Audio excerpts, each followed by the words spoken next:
Okay, welcome everybody. Hope everybody's having a wonderful day so far. It's going to be a wonderful evening, I hope. We're going to start learning right now the Parsha of Balak, one of the few Parshot, if not the only one that's not told, at least the first six aliyot are not from even the Jewish perspective. No Jew witnessed the whole transaction between Balak and Bilaam and all that stuff. But we trust in the Torah because not necessarily only because of Moshe, but because Moshe got it from Hashem. That belief allows everything that's in the Torah is now believable. That is part and parcel of how we understand things. So just to give a quick summary of the Parsha in a nutshell, before we go into a deep dive into certain topics. The Jewish people are on their way to Israel, which is not called Israel yet. Regardless of its name, the people of Midian, the people of Moab, get nervous, and they hire somebody by the name of Bilaam. The rabbis have a tradition about certain characteristics of his. We'll see if we can justify some of those traditions based on what we see today. But they hire him. Sorry. So they hire him in order to curse the Jews. Instead of fighting them man to man, mano a mano, they decide they're going to go with cursing the Jewish people. And by cursing the Jewish people, somehow they'll be destroyed and nothing to worry about. So this prophet Bilaam tries to do that a number of times. And we'll get into some of the details later. But eventually, as is well known, instead of giving out the curses he intended to give, Hashem inspired him, basically forced him to bless the Jews instead. All right. So, of course, that's playing around with free will, perhaps. We'll hopefully get a chance to discuss some of these topics as we go on. The final part of the Parsha, the seventh aliyah that I had alluded to earlier, that's from the Jewish perspective.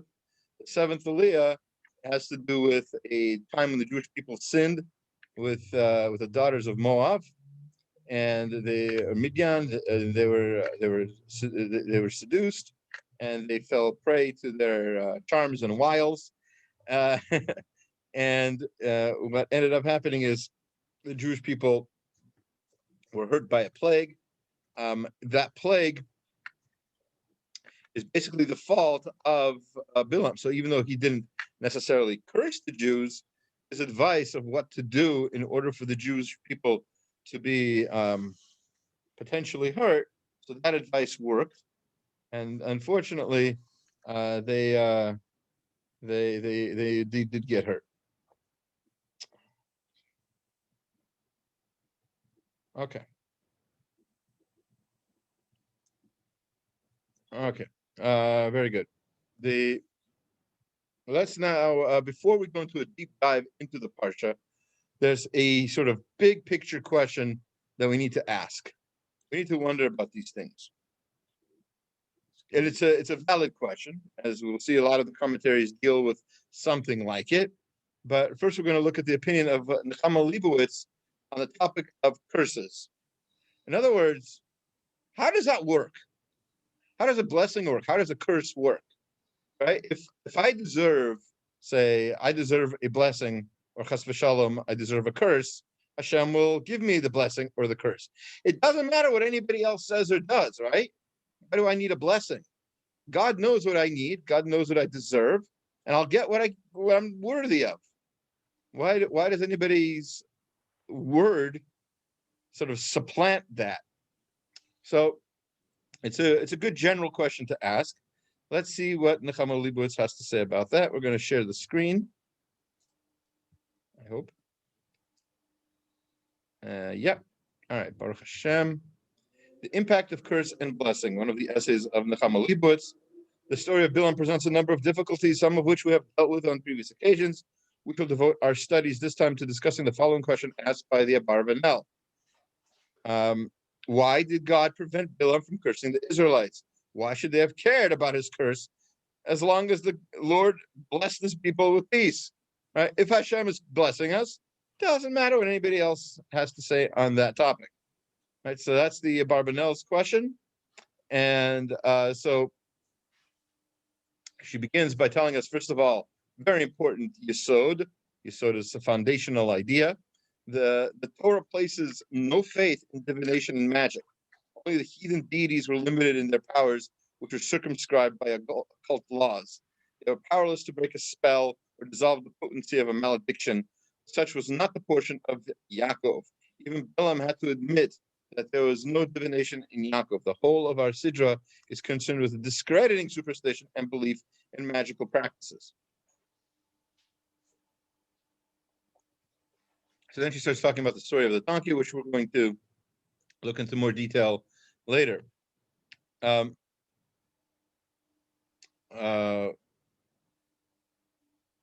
what significance indeed could be attached to the curse of such a personality? Why was it necessary to turn it into blessing? Some commentators suggested it was done to teach Bilam a lesson, that he was not his own master. So that's what some commentators say. It wasn't to teach us a lesson, it's to teach Bilam a lesson. I mean, we can learn a lesson too, that we're not the alpha and omega of our story, right? We're not our own master. There's Hashem pulls the strings of our lives, more or less. But that's an important thing. And none of the things he did with he built altars, he gave sacrifices, none of that can prevail over the supreme master. He had no choice but utter the words the Almighty had put in his mouth, even if they were the opposite of what he wished to say. Other commentators maintain that the curses were turned into blessings, not so much to teach Bilam a lesson as to benefit Israel. We needed those blessings. Why did we need the blessings? Obviously, Hashem is the source of blessing.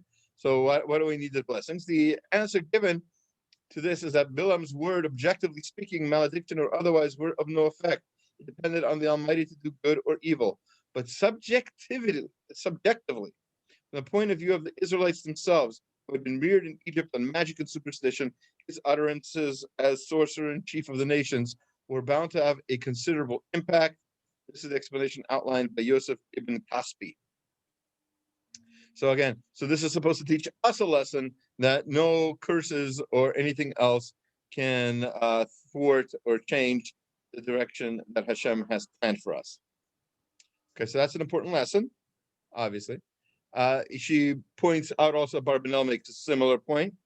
That's, of course, he's the person who asked the question to begin with. Why do we have such things as curses and blessings? And the point is to teach us a lesson. In other words, there's a psychological warfare that's being referred to here, and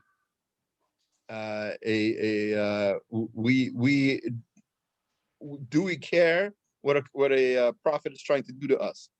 Now, this is all assuming, by the way, not to make too much of a point about this. I've wondered about this a lot myself. This is sort of points out that the Jewish people knew what was going on when it was going on, right? They had to know that Bilam was trying to curse them in order for them to learn the lesson that the curses don't mean anything, right? How did they know? I don't know. I'm not sure if any of the commentaries really give too much insight into that. There are other authorities, however, who maintain that neither Bilam nor Israel's good was exclusively involved. The Almighty was concerned to protect all his creatures from error. That's God. That God doesn't only care about the Jews. God doesn't only care about prophets. He cares about everybody. Everybody has a lesson to learn, and the lesson to avoid the error that we want to avoid is this idea of superstition.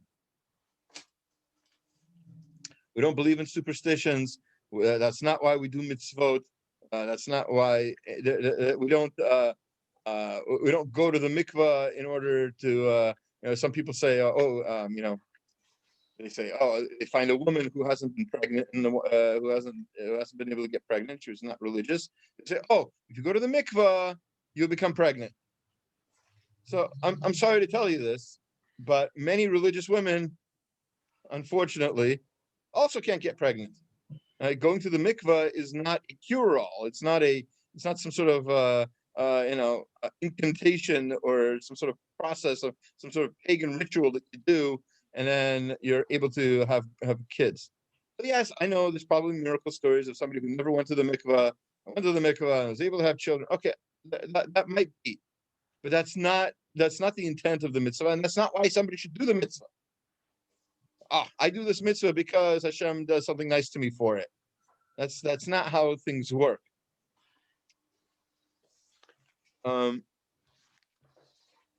Yeah, so she basically says that one of the points of all of this, she quotes from the Midrashay Torah, is that there's an idea of Chilul Hashem, right? That we want to show that somebody like Bilaam, this evil person, is not worthy to have an effect to his curse. All right, so she goes into some of the details between the two. That's basically it. There's lessons to be learned, and that's why curses and blessings work. It's not because it's not an end game. It's not like Hashem has nothing else to do except whatever the blessing or curse said. Right? The fact is Hashem is able to ignore curses, ignore blessings. Somebody once asked me, they went to a wedding, and somebody blessed them that they should have 1,000 children. I said, "Do I have to say amen to such a blessing? It's a terrible blessing. I don't want to have 1,000 children. No no matter how wealthy I am, I don't want to have. I'm not going to remember all their names. Yeah, how can you be a parent to 1,000 children?"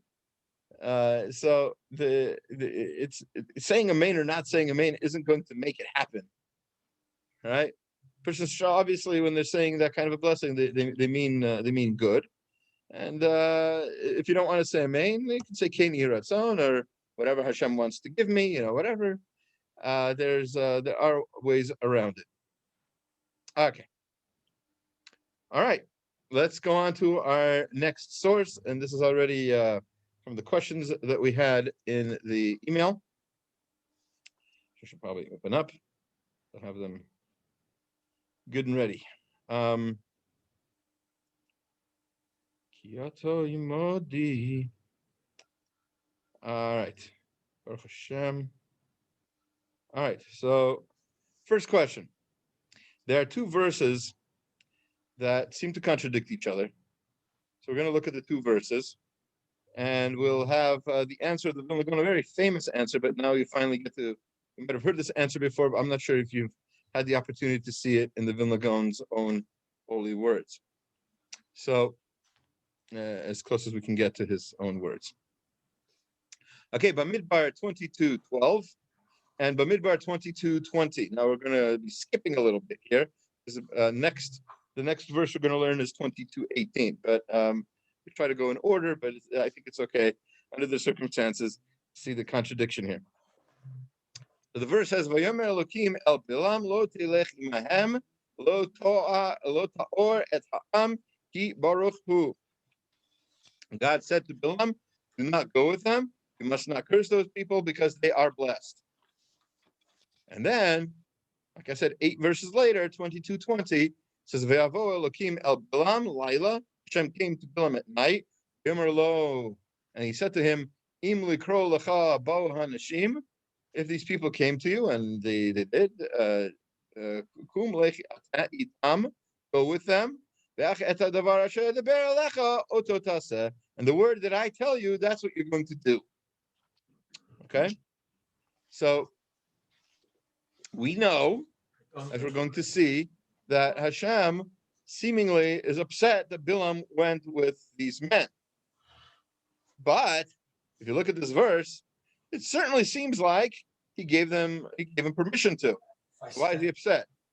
Right? If I ask as a kid asks his parents, can I go to such and such a place? And the parent first says no, but then even if he's bothered, eventually he says yes.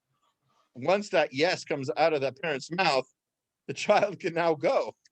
Even if he knows that tacitly the parent is disapproving of the venture, we know that so the parent gave permission. Okay. So, yeah. So the Vilna Gaon explains beautifully that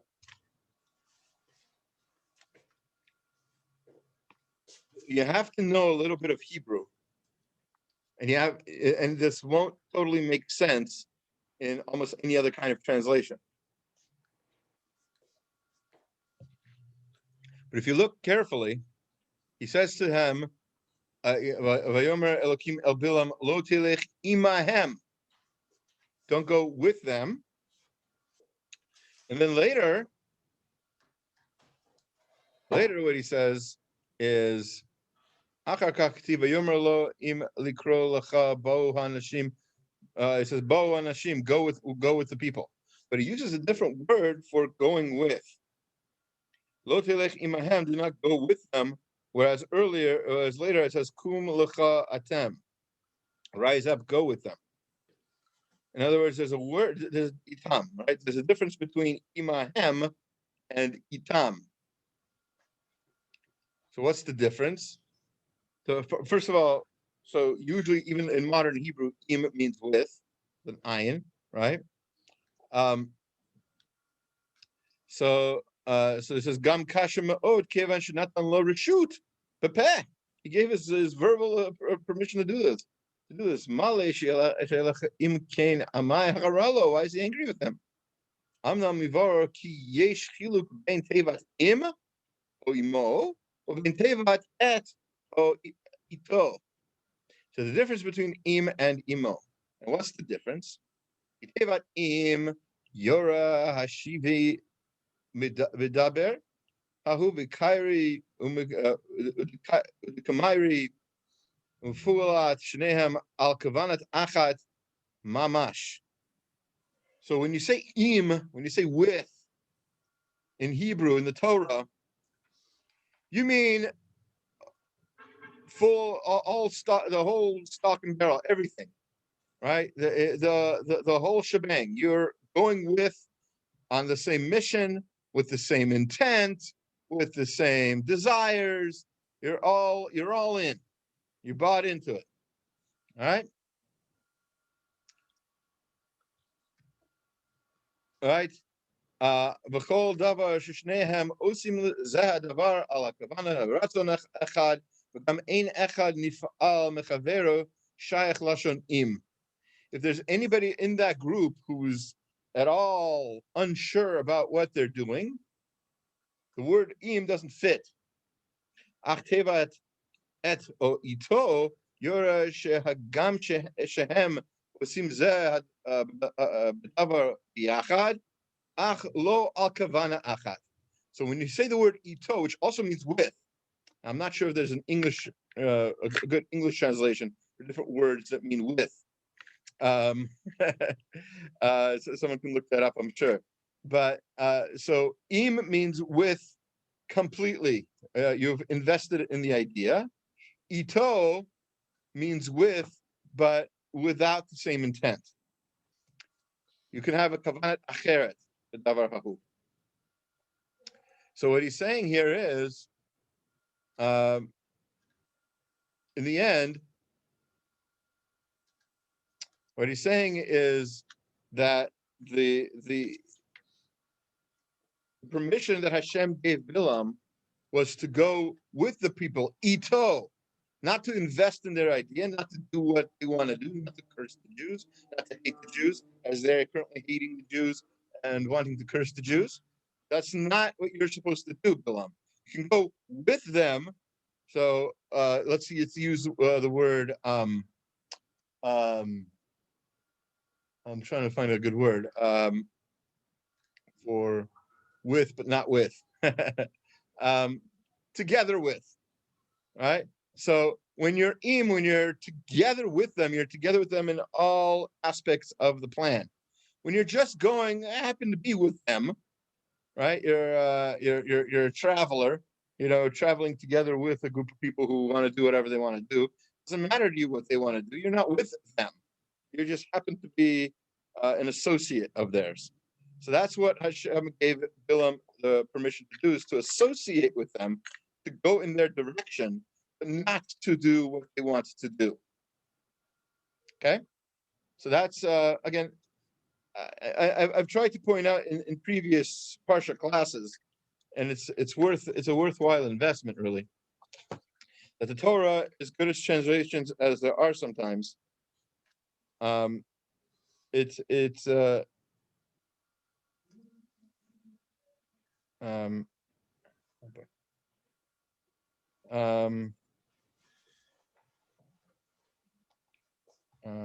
sorry.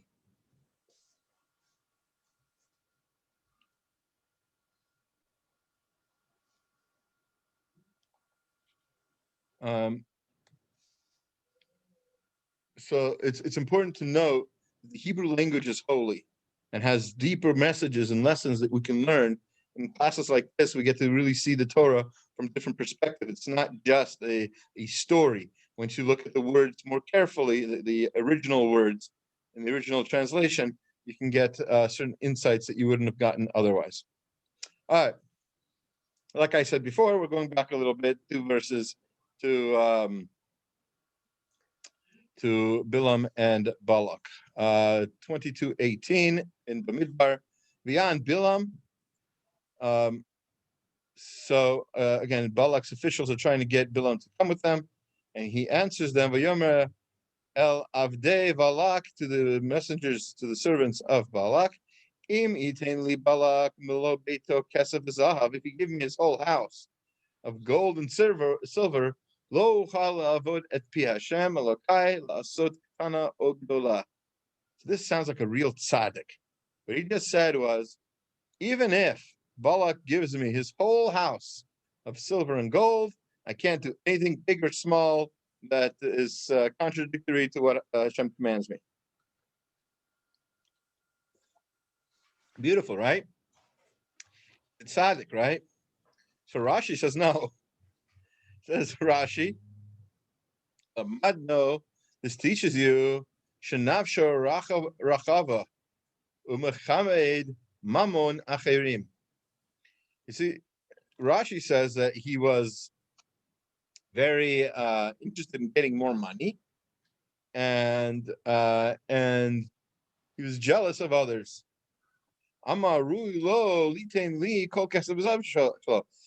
He says it's fitting for Balak to give me, Bilaam, all of his money, all of his gold and silver. Otherwise, he'd have to pay for all of his soldiers. Safek notzeach, safek ino notzeach, vani vaday notzeach. So if he hires all these soldiers, these mercenaries or whatever, they might be successful, they might not be successful. Me, I'm for sure going to be successful. That's what Rashi says. Now the Torah Tamima, which we don't quote enough, but probably should. So an amazing book that was written a little over 100 years ago that basically connects the stories in the Talmud to the lessons of the Torah. It basically cross-references all of these. So the Torah Tamima has a question, because we have in Pirkei Avot, in the 6th chapter, 6:9 to be exact, it has an interesting story about Rabbi Yossi ben Kisma. So Rabbi Yossi ben Kisma is walking along, minding his own business.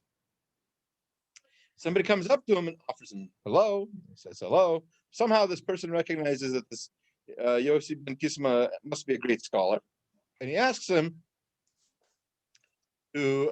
He offers him to come to him to the city. He says, move to San Diego. Move to wherever this guy's from. And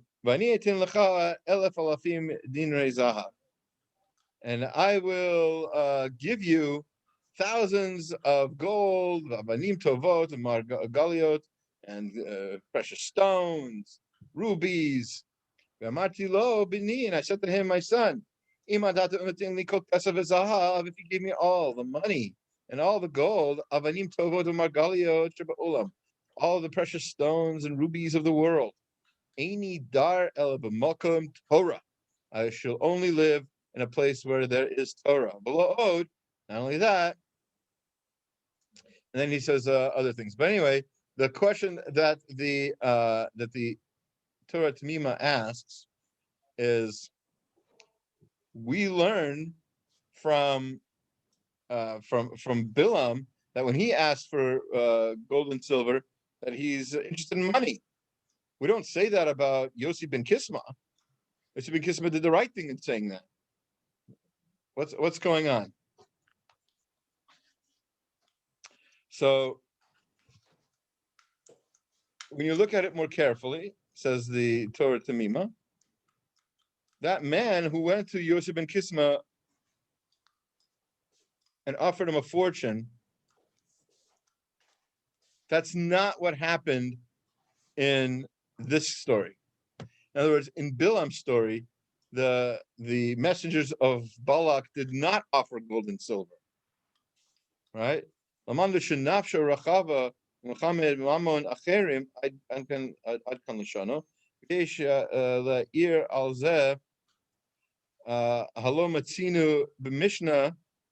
the one I mentioned about Yossi ben Kisma, im atanatun li kesav v'zahav, etc., etc.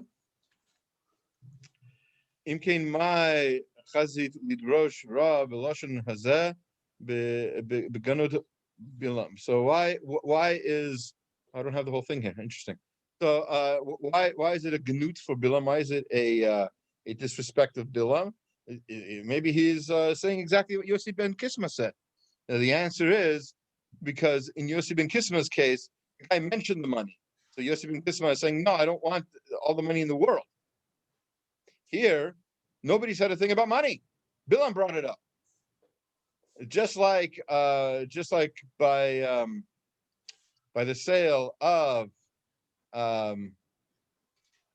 Abraham when he bought Marat HaMachpelah from Ephron Hachiti. Right? He didn't mention a number. He kept bugging him for a number. And everyone says, "Oh, what's this huge amount between good friends?" You mentioned it, so obviously that's the number you want. Avraham understood that. So that's how it goes. So the difference between Bilam and Yosef ben Kisma, besides many other differences, one of the differences is that Yosef ben Kisma was offered money and he rejected it, as opposed to Bilam, who was not offered anything, and he wanted it anyway.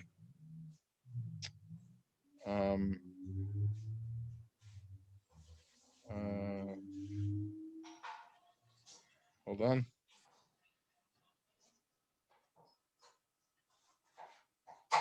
One second. Class.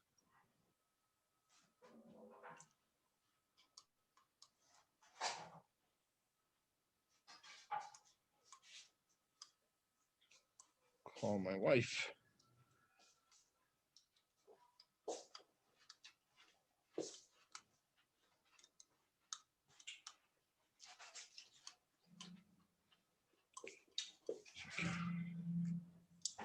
All right.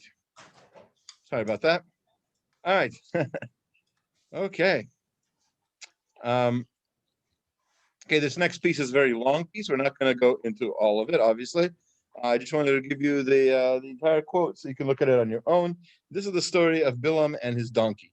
Very interesting, very humorous story, perhaps, but also there's a lot of lessons to be learned from it. So, like we said in 22:22, H-Shem is upset with Bilam for going, and he places an angel in front of Bilam on the road, and the donkey that Bilam is riding sees the angel, starts trying to careen away from it, left, right, left. Not going to go into the details now. That's some of the lessons we'll be able to learn maybe in future years. But to make a long story short, Bilam eventually starts hitting the donkey, and the donkey miraculously opens his mouth and is able to speak. And it says, "Have I ever done this before?" Obviously, this is a unique situation, so stop hitting me. basically. So let's see what the commentaries have to say about this. So one of the things I'd like to bring up is that the Malbim quotes, and by the way, there's so many different interpretations of what was going on here. But we're going to look at the Malbim's interpretation, which is it's a beautiful interpretation. So first, he points out that this whole incident, according to such commentaries as the Ibn Ezra, didn't actually happen. He says here, Hine Rabbi Avraham ben Ibn Ezra, Hatav Shekol Inyan Zeh Haya B'Chalom. All of this happened in a dream. So, like that one season of Dallas, when everything was a dream. Okay, anyway, I don't know who gets that reference. Okay, anyway, so Musav Lamala Sheba Lokim Alav Laila V'Yomer Lo. So and it all started with that verse where it said Hashem came to Bilaam at night in a dream. So the whole incident of the donkey, according to the Ibn Ezra, that whole incident never really happened. It was all part of that prophecy where Hashem is speaking to Bilaam. Okay.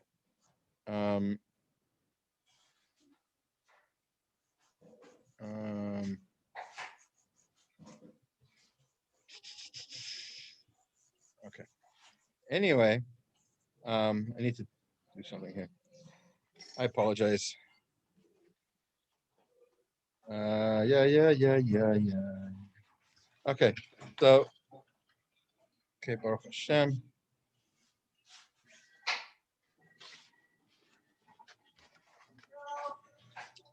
Okay.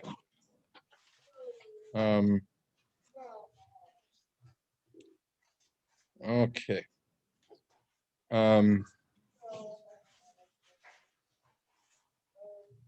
Yeah, Baruch Hashem.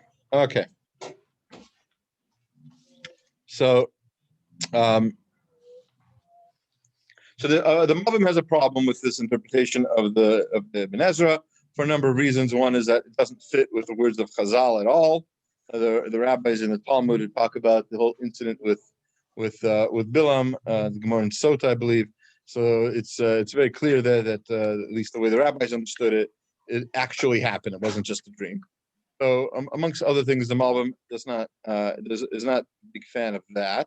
He also points out that you could still say that Hashem did it. So one of the problems with the Ibn Ezra, one of the reasons why he said it was all a dream, is because we know, we've studied before, that to achieve prophecy, to achieve the level of prophecy, a prophet needs to meditate, needs to grow, needs to be on a certain level to really see Hashem, and here, or even an angel. And here, a donkey can see Hashem, can see an angel. What's going on? That's not supposed to be possible. So the donkey speaks. That's not possible. Speaking is the how do you say this? Speaking is one of the tools of a human. One of the greatest things that divides us from animals is the fact that we can communicate complex ideas. Yes, an animal can say if it's hungry. Yes, an animal can say if Timmy's in trouble. But I don't know who gets that reference. But an animal can't tell you I love you. An animal can't tell you let's plan a meeting for later today. There's nothing like that, nothing complicated like that an animal can do. So it gives two options for how it's possible in this case for this animal to speak. But first of all, says Ma shepatach Hashem et pi ha'aton, Hashem po pel adam yachol letet koach ledibur am le'etzim u'avanim. Hashem can give anything he wants the power to speak. Yes, in general, it's a human faculty. But if Hashem wants to, Baruch Hashem, he doesn't. But if he wanted to, he can make trees and rocks talk. Right? If it's all up to him.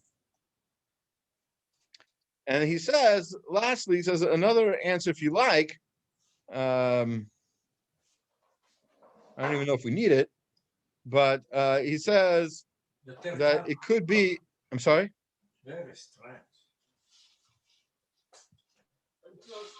Sorry, I didn't hear you. It won't be used. I see. They're talking. I think you gotta mute everyone. Oh, Maybe. okay. Let me Or see. something. Okay. Let's see. Let me try to fix that. One moment. Da-da-da-da-da. So much. Let's mute people who need to be muted. No offense. You can unmute yourselves if you have any questions later. No problem. Okay. Okay, Baruch Hashem. All right. Back to sharing the screen. Okay. All right. So, what was I saying? Yeah. So, are you guys in grass? What is that? Yeah, Yes, Yep. yes, we are. in tall grass. Oh, grass. Okay. Oh, I I what- had a desire to be like the Bugs Life movie. Okay. Watch out for the lions. Oh, and if in Bug's Life, watch out for the roaches or the grasshoppers. Yes. Same thing. How right. long ago have you watched it? Okay. All right. Let's not go with that. Okay. All right. Maybe I was watching it earlier today. Who knows? Okay, so the grass it's a language issue also. Okay, anyway, so the donkey is able to speak, says the Malbim, because Hashem wanted it to speak, so it'll speak, right? And worst case scenario, you could say that Hashem sent a spirit into it, a shade, which is some sort of some sort of spiritual being could have been placed inside the donkey and saying what the donkey would have said. So there's a number of ways you could answer it. It doesn't have to be what the Ibn Ezra said, that it was all a dream. Okay. All right. Let's go on. The Midbar 23:8 Chav Gimel Chet. This is later on in the story. But Bilaam goes to Balak. He takes his money. He offers to give curses, and he goes and he starts giving a curse. And instead of a curse, Hashem makes a blessing go into his mouth. And part of that blessing is this. He says, Ma'akov lo kabo el, uma azom lo zam Hashem. How can I curse when Hashem is not cursed? How can I destroy when Hashem is not destroyed? Okay. What's going on here? So asks the Ibn Ezra. Sorry. I take that back. Asks the Or HaChaim HaKadosh. Why was Bilaam surprised by the ineffectiveness of his curses? Because, by the way, ties in to what we've been saying from Nehama Leibowitz, right? Because one of the things she pointed out was that the curses and blessings were supposed to teach him a lesson. So why is he surprised? Why is he getting a lesson out of this? Why isn't he? Why doesn't he just say, it didn't work, so it wasn't supposed to work, and be done with it? It seems like he's rather surprised by this whole situation. So let's see how the rabbis understand it. So the Or Chaim writes, and by the way, this is not the whole piece. I cut out quite a bit. It's one of his long pieces where he has where he goes into different sub parts and such. Okay. There we go. So, all right. The Or HaChaim has a different understanding of what a curse is. So according to Or HaChaim, a curse happens from a person's own deservingness of punishment. So when a person deserves punishment, another person then curses that person, so that can go into effect. Why? Very simple reason, but also very important. We've mentioned this idea several times in all of our classes, Hashem never wants to punish. Hashem has a goal of a sinner coming back to him and fulfilling their tafkid, fulfilling their mission in life. Everybody's supposed to improve. Hashem waits and has patience. It's erech hapayim. It's one of the 13 midot of Hashem. Hashem is patient, waiting for the sinner to come back. Never is a person doomed forever. Hashem always is willing to hear and always willing to forgive and be together with that person again. Right? So, with that said, that erech hapayim, that patience that Hashem has, that's actually attackable because there's no set time for it. Never does it say, I'll wait a year or 2 or 3, right? We don't know how long Hashem waits. He could wait decades, generations. But if Hashem is waiting already, so a person who deserves punishment can get that punishment if they're cursed. A curse is a way of really wishing punishment on a person. You can't wish punishment on somebody who doesn't deserve it, but you can take away this force field, this patience of Hashem's. You can take that away so that the person is punished. Right? The Gemara tells us that there isn't very much that Bilaam was actually able to do. The Gemara in Sota tells us that Hashem is angry for just a moment every day. Maybe that requires some explanation. But the pasuk in Tehillim, chapter 30, verse 6 is Kikativ ki rega ba'apo. Hashem is angry for a moment. So every day, Hashem is angry for a moment, for like a split second. What does that mean? That means that instead of bubbling over with anger, Hashem sort of expresses his disappointment once a day. It was in that moment that Bilaam wanted to curse the Jewish people. And that could only happen if he basically pushes aside Hashem's erech hapayim, Hashem's patience.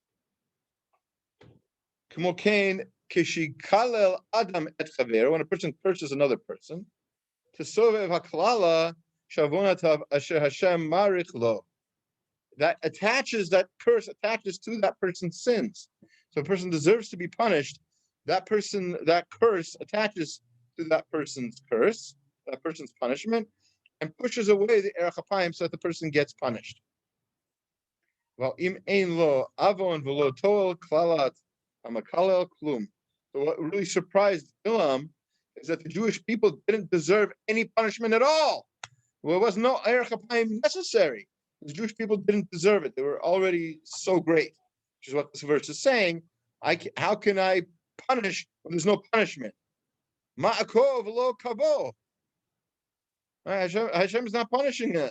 There's no curse going on. Umazom lo zam Hashem. Hashem is not upset with them. How can I make Hashem upset with them? A curse doesn't work unless Hashem's already upset with the person, but is just patiently waiting for him to return. Only then can a curse work according to the Or HaChaim. So that's like I said, I hinted to earlier in the class, that we will have other explanations for how it is that curses work. All right. We're going to spend quite a bit of time on this, probably the most famous verse in the Parsha. It's part of our prayers. We say it every morning when we walk into a synagogue. Ma tovu ohalecha Yaakov, mishkunotecha Yisrael. How goodly are your tents, Yaakov, and your dwelling places, Israel. So the first question we need to ask is, what tents are we talking about? It's going to be very intense. Anyway, no, so That was a good one. Thank you. All right. Thank you. All right. So what tense are we talking about? So first, we're going to have two opinions. The Gemara seems to contradict itself. There's two different Gemaras that talk about this verse, and they both learn different things from it. And we're going to need the likes of Rav Moshe Feinstein to try to make sense of these two seemingly different Gemaras. All right. So let's see what happens. First, the Gemara in Baba Basha. The Gemara in Baba Basha tells us, "Mahani Mile Amar Rabbi Yochanan the Amar Kra Isa Bilaam et Einav v'Yaret Yisrael." Bilaam raised his eyes; he saw Israel. Shochen l'Shvatav, that they were sitting, they were encamped properly in their sections, in their encampments. Ma ra she'ein pische ahalehem mikuvunoim zeh lezeh. He saw that the openings, and you probably heard this before, Rashi brings this down. He saw that the entrances, the openings of the tents did not face each other. Right? They had this idea of privacy, of respecting other people's privacy and not glaring into each other's houses for all kinds of reasons that people still do. They weren't peeping on each other. They weren't jealous of each other. They were happy with what they had, etc., etc. So when and at that point, Amar the Bilaam said, "Ruyin halalu shetishra alehem shchina." These people are worthy. These people are fitting to have the Shekhinah live amongst them. So the basically what we're saying here is what the Gemara here is saying is that what are the tents that Bilaam saw? The tents are the houses. He saw the Jewish houses, and the Jewish houses, the homes, were not facing each other. They had privacy. They didn't look into each other's houses. Okay. Very different answer in the Gemara Sanhedrin, Kuf Hey Amud Bet. So 105b. It says there, Amar Rabbi Yochanan. Oh, who said that? 1 second. Also Rabbi Yochanan. Uh-huh. This is going to be interesting. So Rabbi Yochanan himself seems to contradict himself. Because Rabbi Yochanan says, B'varticha shel oto rasha ata lamed mahaya belibo. So what you see from the curses of that evil person, you see what he really had in his heart. So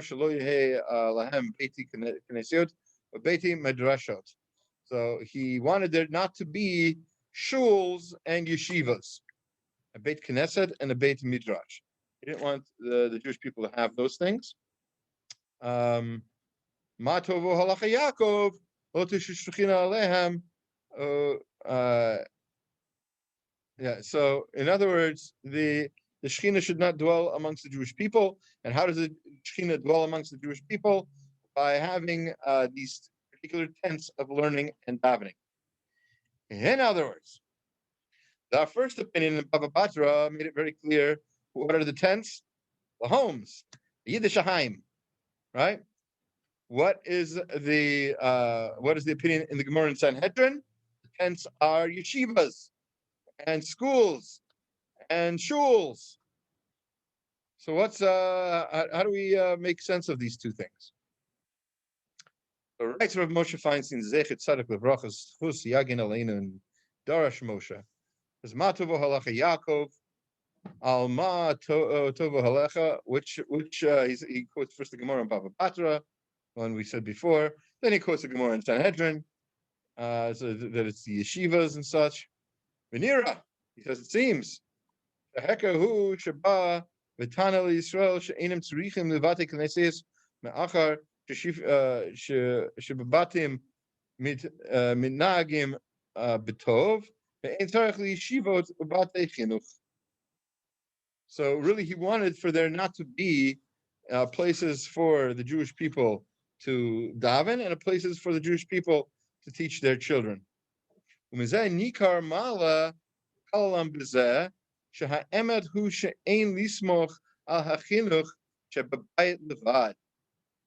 And so he says, what we're learning here is that you can't rely all of your chinuch on what your child learns at home alone. Right? There are different influences, say the sociologists, right? There are different kinds of ways the child learns. We as people learn, right? It's not all what you learn in school. Obviously, there's things you can learn at home, but what you learn at home is not all you learn. It has to be learning from peers. It has to be learning from teachers. There has to be, or chinuch won't work. Maybe I mean, this is before the homeschool movement went in full gear, especially in the religious world. But obviously, if you're living in a community where there are no schools fitting for your children, obviously you have to do whatever you have to do. And if you can't move, then obviously you need to train your children at home. But you can't just use what you have at home. You have to go out and see if there's other teachers, other materials, other groups of people who do this, and that'll help you and have some sort of socializing going on. Homeschool never works just at home. Homeschool, from my limited experience, only works when you're also taking the kids out, going to museums, going to parks, right, on hikes. You learn from that kind of experience also. You don't just learn from what you have at home. But the point here is that what Bilaam wanted to get rid of the Shekhinah in the Jewish people. The only way that we do not have the Shekhinah is if our children don't learn the right ways. What you have today, and I promised myself I wouldn't go all into it, but we have a lot of confusion in the world right now. It's a mess out there, and a lot of it has to do with what parents did not teach their kids. What schools untaught from what parents taught their kids. There has to be a marriage between the two. What the Jewish people learn at home has to fit with what they're learning at school, and vice versa. The curse then of Bilaam is only happening when we don't have the chinuch that we need for our children. Okay. One last thing on this verse, since we're on the subject. A beautiful comment from the Chidah, from the Chomat Anoch. It's one of his books on the Torah. So the Chidah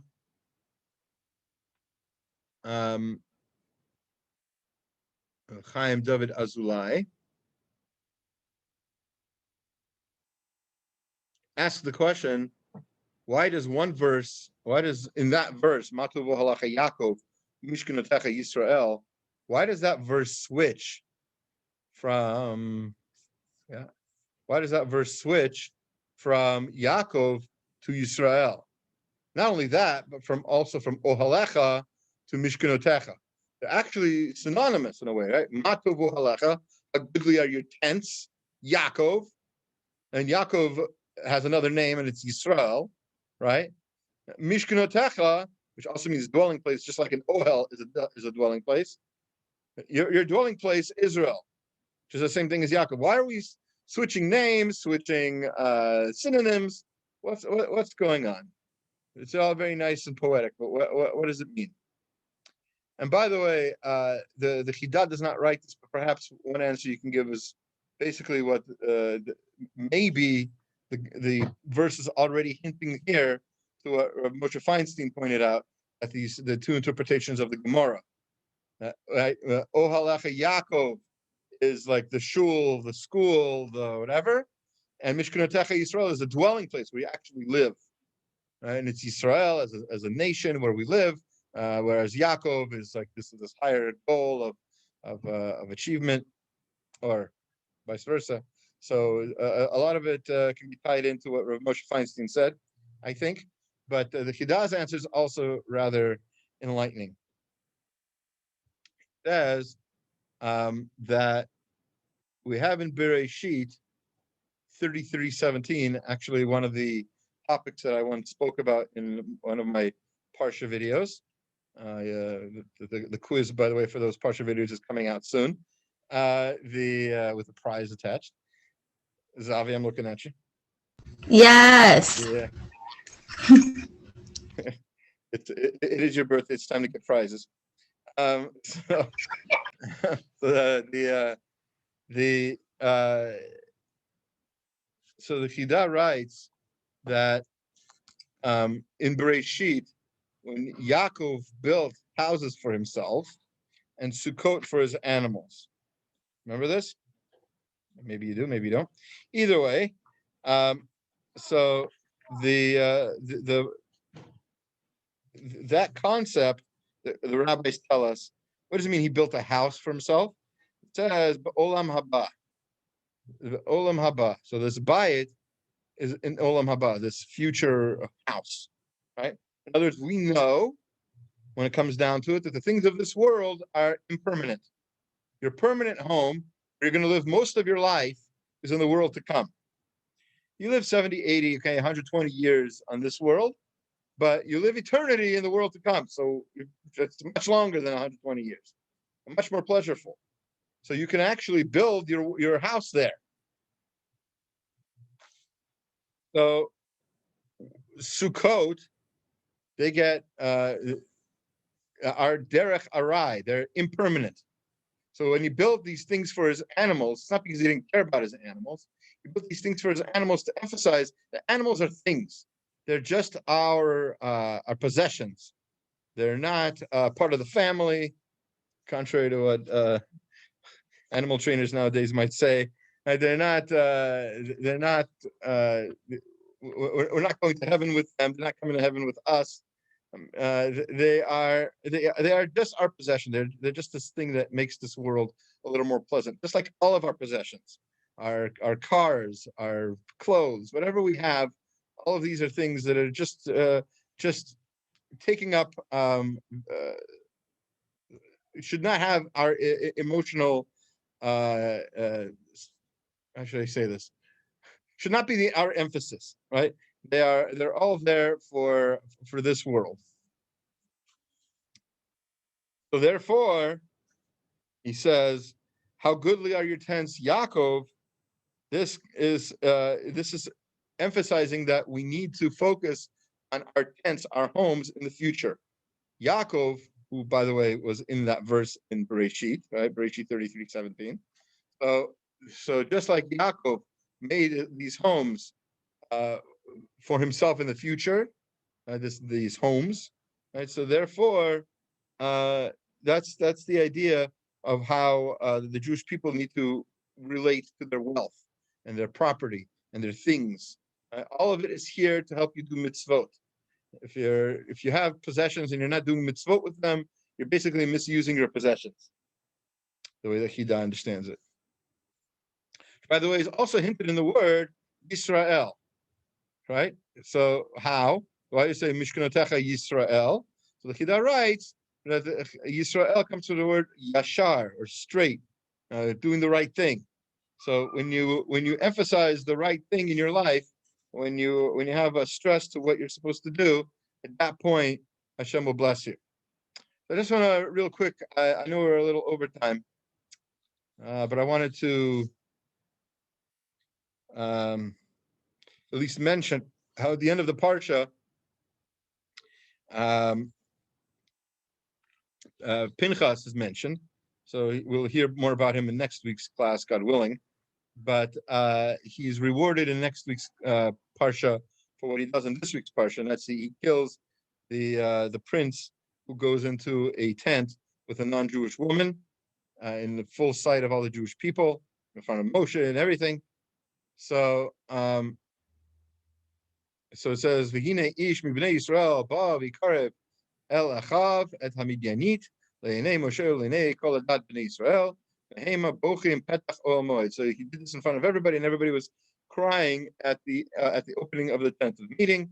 And Pinchas came with a spear and he killed them.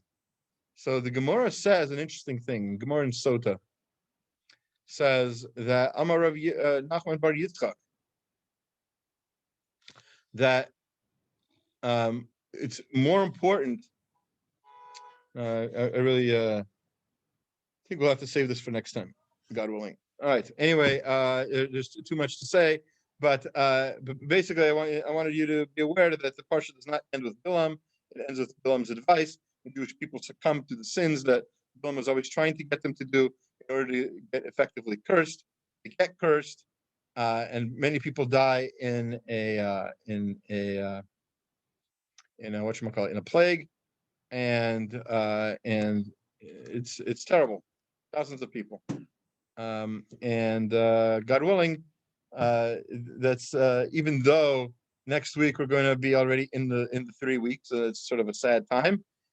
We don't need to dwell on the sad things. The most amazing fact, something we've mentioned in this class today, that Hashem cares about us. Hashem waits. Hashem has erech apayim, and Hashem loves us, and we need to love Him back and use the possessions that we have in order to best live our lives. Okay, I'm going to stop the recording.